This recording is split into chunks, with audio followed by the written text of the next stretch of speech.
Hello and welcome to LFC Focus. Liverpool secured Champions League football for next season in style today with a magnificent 4-0 win over Brighton to cap off what has been a pretty good Premier League campaign. And I mean, the game was fantastic in that it basically reminded us just how good Liverpool are at football. I mean, it's been a bit disappointing over the past couple of weeks, obviously with the ridiculously congested schedule we've had, with the weight of the games that we've had to play, and also the injury problems that have hit the squad, especially in key areas such as the midfield. We've sort of not been treated to as much of the brilliant football that we've seen from Liverpool earlier on in the season. I mean, the last time we played up to that kind of amazing level was probably the 5-2 first leg against Roma, and even in that we dropped off towards the end of the game, whereas today we finally got another look at what this Liverpool team is like when they are capable of hitting full throttle, and it's absolutely brilliant, isn't it? I mean, I quite liked the switch up in formation we had as well, where we brought in an extra striker in Dom Solanke. I know that was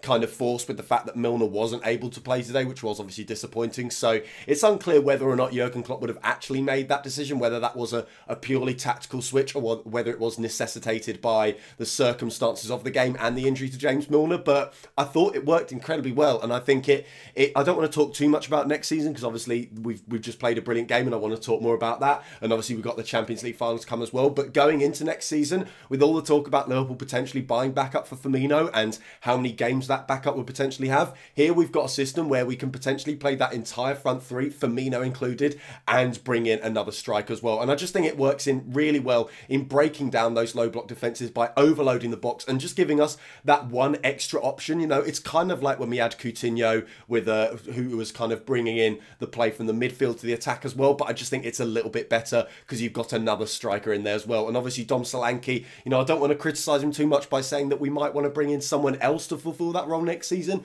because Dom Solanke, I think, did do incredibly well today. Obviously he gets his goal, which I'll come on to later, but in general, the hold-up play as well, the way he took part in the attacking moves, he did drift out wide as well to kind of prove that he is capable of fitting into this Jurgen Klopp system and capable of playing a fluid role a la Roberto Firmino in that number 9 role. So yeah, that was very good as well. And I mean, just all round an absolutely smashing performance from Liverpool. I mean, again, it was nice to just have a reminder of just how absolutely mustard Liverpool are, and we completely walked all over Brighton. They had absolutely no answer to what Liverpool were putting up against them. I mean, all those kind of pre-match fears, and I mean, there weren't that many because we'd only had to draw and we hadn't lost a game at home in the league all season, and Brighton had nothing to play for. There was just that tiny nagging doubt that, you know, everything's possible in football, and it is always possible that Liverpool could throw it away. But we put those doubts to bed very, very early on with the way we played. We were absolutely fantastic, and I mean, fingers crossed for more of that next season. So obviously the game kicks off. The early incidents aren't exactly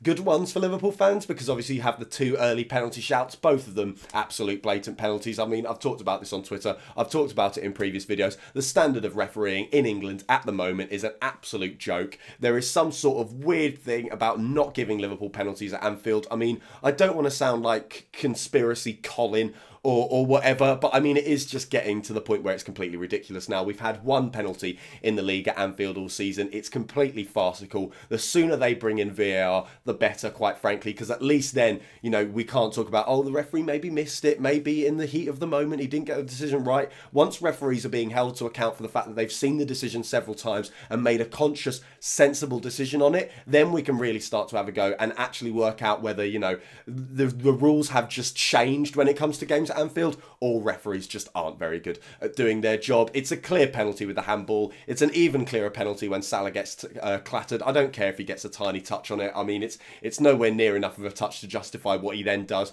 with taking Mo Salah down, so that's absolutely ridiculous. But fortunately for Liverpool, we were not going to let that get us down. Mo Salah gets his record-breaking goal. He's had an absolutely balmy season, hasn't he? I mean, the price tag got brought up again today. I've almost forgotten how much of a bargain he was. £37 million. That is absolutely incredible. 32 goals, Premier League record breaker, Gold Boot winner, Player of the Year, Football Writers Player of the Year, Premier League Player of the Year. Every single award it's possible for him to win under the sun individually, he has got his mitts on this season. He's been absolutely fantastic. It's a really, really nice finish as well. You know, the way he catches the ball, we've become so used to Mo Salah just finishing chances off like that you don't appreciate the way that he gets his foot round the ball. He actually wraps it round so well that he only just manages to get it in at the near post. You know, it would have been so much easier to just go far post, but that's what the goalie was expecting. He manages to get his foot round it. He gets it underneath the defender. It's a really nice finish and a really, really good assist from Dom Solanke as well. You know, that's something that's gone underappreciated this season from Solanke because of his struggles in front of goal and the lack of goals that he's scored. Everyone's been pointing to that and saying, you know, he's clearly not a proper number 9 if he can't find the net. But he's had a couple of good assists this season, and in general, his hold-up play has been actually pretty good. And I think that's why people still see him as a potential solution for Liverpool in that number 9 role, because he still fits that Klopp system of being able to bring his teammates into play as well. So that was a fantastic goal. Then, I mean, we should just be scoring so many more. It should be 5 or 6-0 by half-time. But then we do get the second goal through Dejan Lovren. It's a wonderful cross from Andrew Robertson. You know, a deserved 5th assist of the season. He has been absolutely fantastic getting forward and setting up his teammates, and it is nice to see, because earlier on in the season his crosses weren't really finding anyone. I don't think anyone was really getting the message on what Andy Robertson was capable of. Since the players have realised just how good his crossing is, they've been getting on the end of them, and he's been getting the assists, and Liverpool have been getting the goals. And it's a brilliant header from Dejan Lovren as well. He absolutely crashes it in, so that was absolutely fantastic as well. Going in at half time, 2-0 up. I think Chelsea were either 1 or 2-0 down by that point as well, so things were pretty much boxed off. And then the second half is a complete procession. Liverpool carry on where they left off. They were absolutely fantastic from minute 1 to minute 90 today. They were brilliant. And then obviously the third goal as well. It's a fantastic strike from Dom Solanke. I think it's just so much has been said obviously about his goal scoring record, and it's just really nice to see him get that goal, because you feel like it was weighing on his mind a little bit. And to get a goal like that as well, the confidence with which he strikes the ball, whereas he could have maybe tried to, I don't know, go round the defender, take an extra touch, or even just roll it, he says, no, actually, I'm just going to smack it. And he absolutely smacks it in off the bar. It's a fantastic finish. He is hoping that that is the first of many for Dom Solanke. I think he does have some sort of future at Liverpool. Personally, I think whether or not he goes on loan kind of depends on what goes on with the transfer market as well, and whether we sign some more backup in the number 9 department. But I personally think he has still got something to offer Liverpool. He showed that today. Hopefully he can show it more next season. Then obviously the fourth goal as well, an absolutely wonderful strike from Andrew Robertson, who also deserves a goal for what has been a very good season. And I mean, that's kind of the takeaway message from today, is that this is everything that Liverpool deserved from the season that they've had. And obviously the big one is in Kiev in 2 weeks' time. That is how we will really judge this season. It was said on Sky Sports, it's been a good season. We all know that. But the players now have the capability to make it a great season, to make it a historic season for Liverpool. And as much as we are all happy about the top 4 qualification today, it does all come down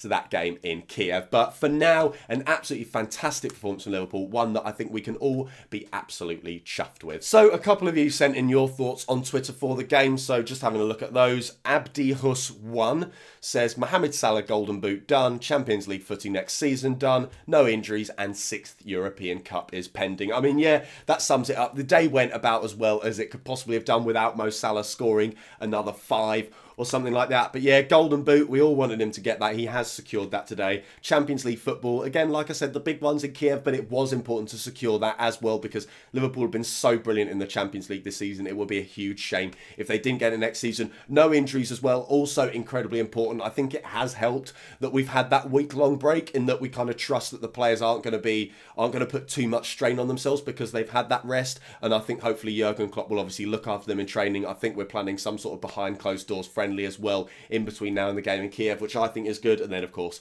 6th European Cup pending. That will hopefully be on the way in 2 weeks time. Sean Silver says super happy with the result. We all are.